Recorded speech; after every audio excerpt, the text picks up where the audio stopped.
नमस्कार दोस्तों, मैं विनीता और आप देख रहे हैं द पैम्फलेट। हम आगे बढ़े उससे पहले आप सभी लालू प्रसाद यादव की सांसद बेटी मीसा भारती के उस बयान को सुनिए जिसमें मीसा भारती ने पत्रकारों के सवाल का जवाब देते हुए अपनी भाषा की मर्यादा को ही ताक पर रखते हुए सीधा बाप तक पहुंच गई। गया है 1 करोड़ युवाओं को सरकारी नौकरी देने की बात की गई है। कहाँ से देंगे? कहाँ से देंगे? पैसा कहाँ से लाएंगे? किसके बाप के घर से लाएंगे? जी हाँ, यहाँ मीसा भारती एनडीए के संकल्प पत्र में 1 करोड़ सरकारी नौकरी और रोजगार देने के वादे पर एनडीए पर हमला करते हुए ऐसी भाषा में सवाल पूछ रही हैं कि कहां से 1 करोड़ नौकरी दोगे, पैसा कहां से आएगा, किसके बाप के घर से लाओगे। वैसे तो मीसा जी से सोशल मीडिया पर तुरंत ही लोगों ने प्रश्न कर दिया कि आपके भाई तेजस्वी यादव 2.5 करोड़ नौकरी के लिए पैसे कहां से लाएंगे।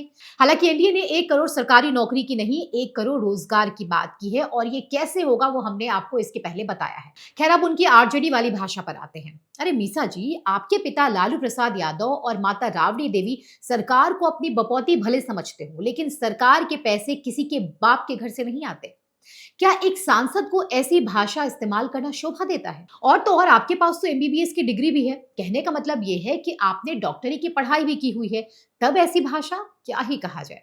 हालांकि डॉक्टरी की पढ़ाई आपने कितनी की है वो तो आपकी बातों से ही समझ आ जाता है। खैर, राजनीति में बयानबाजी आम बात है, लेकिन जब कोई नेता ये कह दे कि किसके बाप के घर से पैसा लाओगे, तब तो आपसे भी सवाल पूछा जाएगा कि क्या आप सरकार को अपने बाप का घर समझती हैं? अरे बहन जी, इतने दिनों से आप राजनीति कर रही हैं, इतनी तो समझ होगी कि नौकरी किसी के बाप के घर से नहीं आती, वो तो पॉलिसी है, गवर्नेंस और बजट से आती है। लेकिन लगता है कि आप शायद सरकार को अपना पारिवारिक बिजनेस समझ बैठी हैं। देखिए, हम ये नहीं कह रहे कि आप सरकार से सवाल मत पूछिए, विपक्ष का काम है सवाल उठाना, पर सवाल उठाने का तरीका भी तो सभ्य होना चाहिए ना।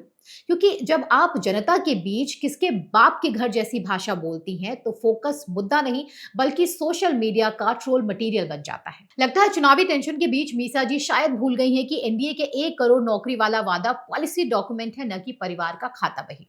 सरकार के पास पैसा सरकारी खजाने से आता है, किसी के बाप के लॉकर से नहीं। और जनता ये सब समझती है, उसे अब भाषा नहीं रोजगार चाहिए और भाषा की मर्यादा भी। लेकिन अगर राजनीति में बहस किसी के बाप के घर तक पहुंच जाए तो फिर लोकतंत्र का स्तर क्या होगा समझा जा सकता है। राजनीति में राजनीतिक दलों के वादे, भाषा, शैली सभी का महत्व होता है। सिर्फ वादा ही काफी नहीं है, उसे देने की भाषा भी मायने रखती है।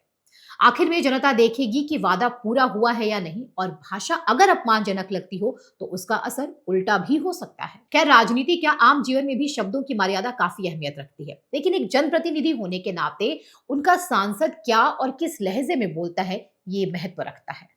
फिलहाल इस वीडियो में बस इतना ही, लेकिन हमारे दूसरे वीडियोस को देखने के लिए हमारे चैनल को सब्सक्राइब करना ना भूलें। धन्यवाद।